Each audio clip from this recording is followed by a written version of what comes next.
Hello and welcome to Simple-ESL, a simpler way to learn English. And what are we looking at today? Today we are looking at relative clauses, who, that, and which. So these are the words that we'll be learning how to use, the grammar that we'll be learning how to use in this lesson. And this lesson is aimed at an intermediate level. So B1, we're looking at people who have learned a bit of English and want to improve their grammar. So let's take a look at relative clauses.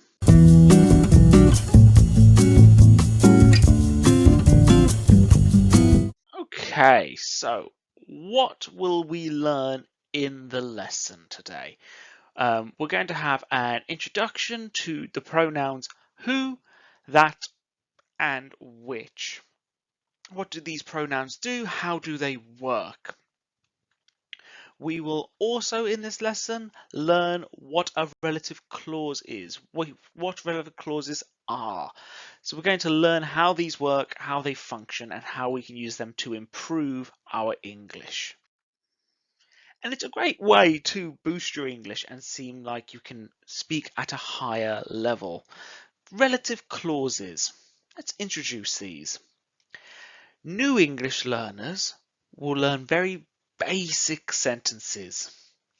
An example of this, we have a picture.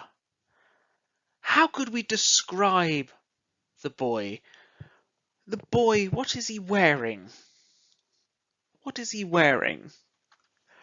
The boy is wearing a hat. Do you know the boy? Now we want to ask, who is the boy? And we describe him. He's wearing a hat.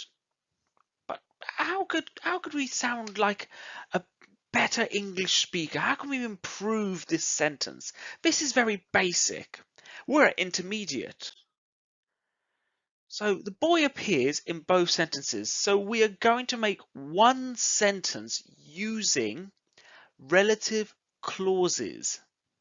So advanced speakers will use relative clauses. Do you know the boy who is wearing a hat? Instead of repeating the boy, we can replace with the word who. So instead of do you know the boy who is wearing a hat, we can say do you know the boy who is wearing a hat? Make it into one sentence and replace the second boy with who. This is replacing the subject. We're talking about a thing. These are relative clauses. They are in relation to a thing, a person, something like that. Now, a relative clause or an adjective clause can be used to join the sentences or to give more information. Here, the relative clause gives more information about the boy. We call it an adjective clause because it gives more information. We have the boy. He is wearing a hat. There could be lots of boys, lots of them, 20 boys. We want the one who's wearing the hat. We can use the adjective clause to give more information. Do you know the boy who is wearing a hat? This shows a high level of English and fluency in the language. But we're going to have a little practice. So relative pronouns, we have who, that, and which. And these are relative clauses. We're going to introduce these here. These clauses provide additional information about a noun in the main sentence, in the main clause. So additional information. The choice between who, that, and which depends on the noun being preferred. So what's being referred to and the context of the sentence will determine whether you use who, that, and which. Let's introduce this a little bit now and we'll have a bit of practice. Can you find? I'm going to ask you a question. I want you to find the person.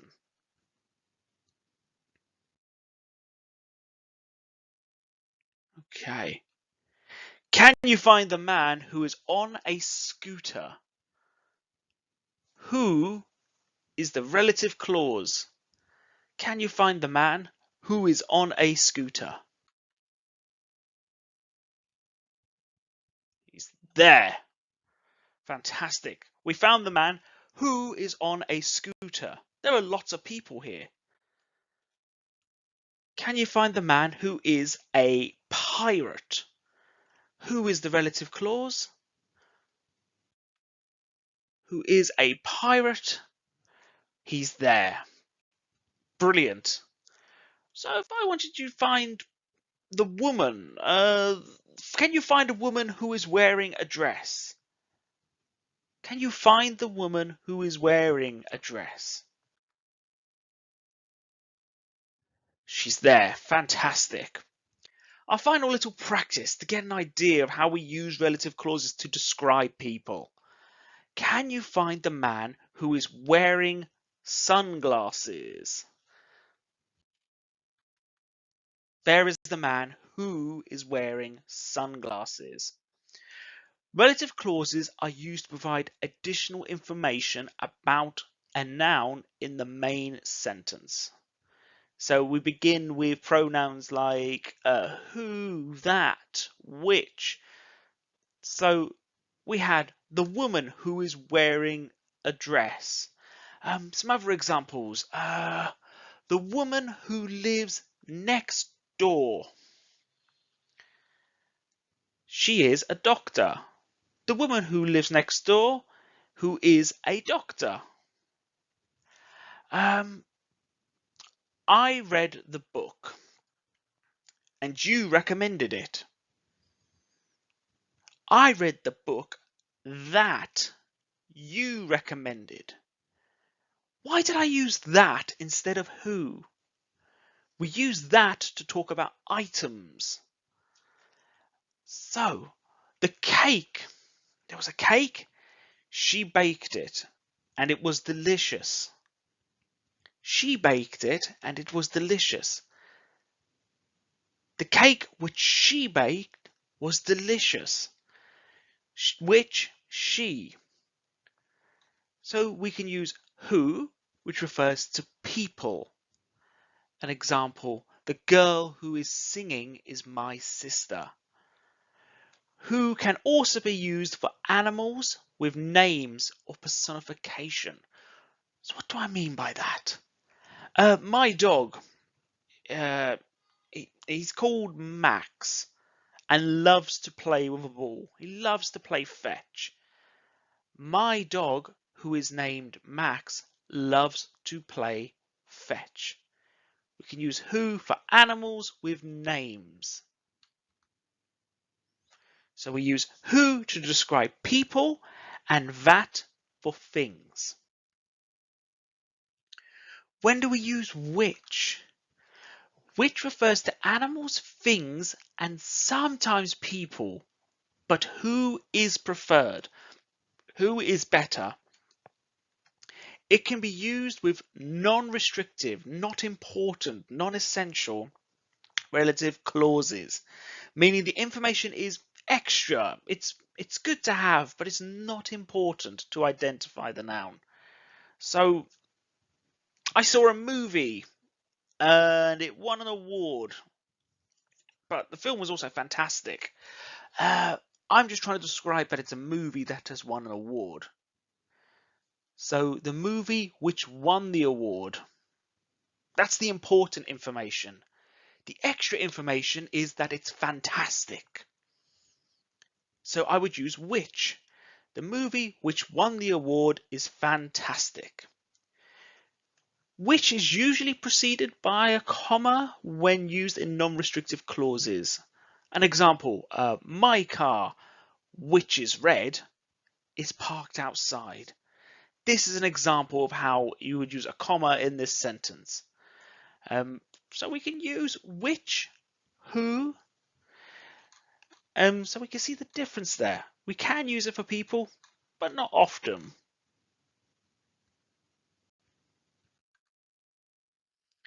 Now we have an idea of how we use who, that, or which. I would like to play a bit of a game. Let's try to fill in the gaps. The man owns the restaurant is my uncle. What goes in the blank? Who, that, or which? Now he could use which, the man which owns the restaurant, but it's not great. It's okay. The man who owns the restaurant is my uncle. That's perfect. That is really good. Okay. This is the movie won the award. Are we talking about a person, an animal, a thing? It's a thing. So this is the movie that won the award. If there was additional information, we may use which. This is the movie which won the award and is fantastic. Do you know the reason he left?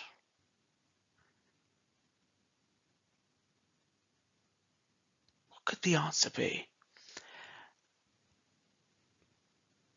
So it could be who he left? No, it's about a person though. So which he left? And if you want more practice and more examples of these, we do have some examples and some worksheets in the description below. But let's keep going. The dog barks loudly is annoying. Now, the dog doesn't have a name. It's not Max. So it's not who. So if it's not who, it could be which. The best answer, the dog that. We're talking about a thing, an animal over there. The dog that barks loudly is annoying. The house has a red door is ours. So it's not who. Who's about people. So we have the choice between that and which. Which is better? Has lots of information. So which would be the best option? The house which has a red door is ours. Let's have a look at this one. She is the teacher who taught me English. It's a person, so we're talking about who. She is the person who taught me English. We're going to change the exercise a little bit now. So I want you to now combine the sentences with the best option. I will give you a simple sentence in English or sentences in English, and I want you to make it a more complicated sentence of a higher level of English. I met a girl.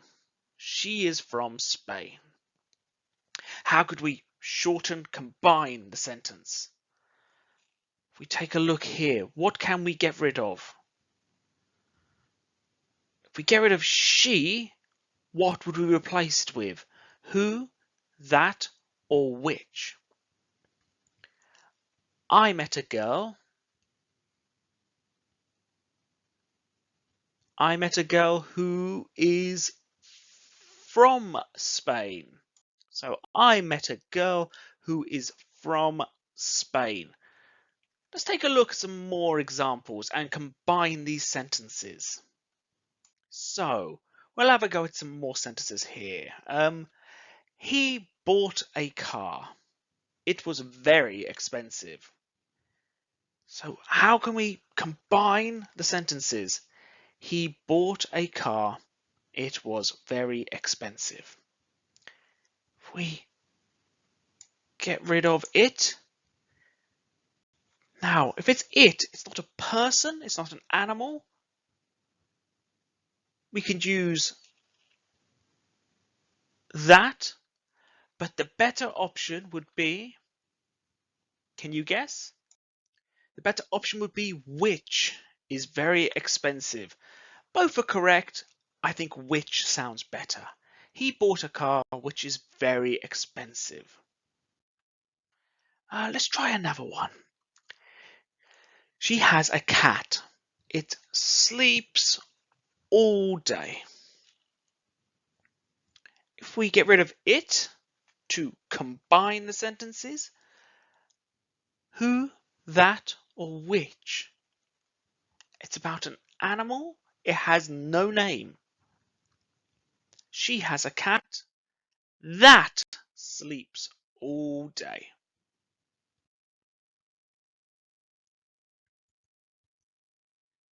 They visited a museum. It has ancient artifacts. Lots of old things. So they visit a museum. It has ancient artifacts. So do we think it's who, that, or which? Put in your guesses. Guess now. And if you'd like to practice, we do have worksheets available in the description.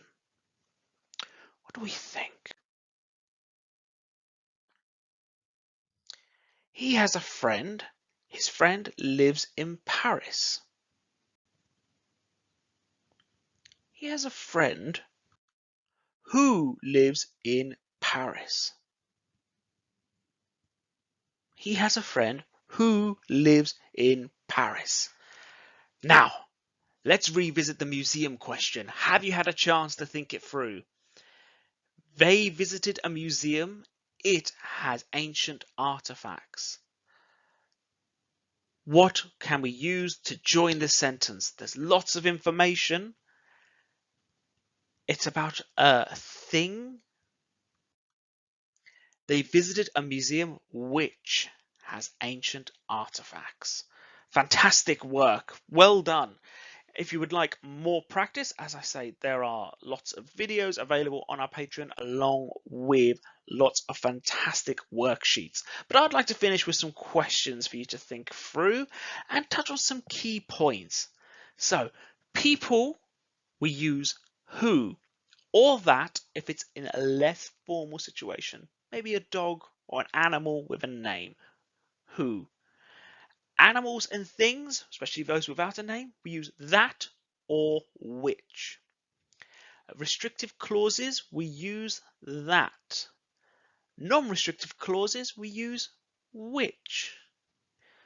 So remember when we're using this, there are some general rules for using who, that, and which. Language can be flexible though, and there are exceptions to the guidelines. Like these are rough idea, the best way to use these words. It's essential to understand the context and purpose of a relative clause. Why are you using it? What situations? And that will help you choose the correct relative clause. But this will give you a good guideline, a good grounding, and a good setup to start using relative clauses. So, why do we use relative clauses in sentences?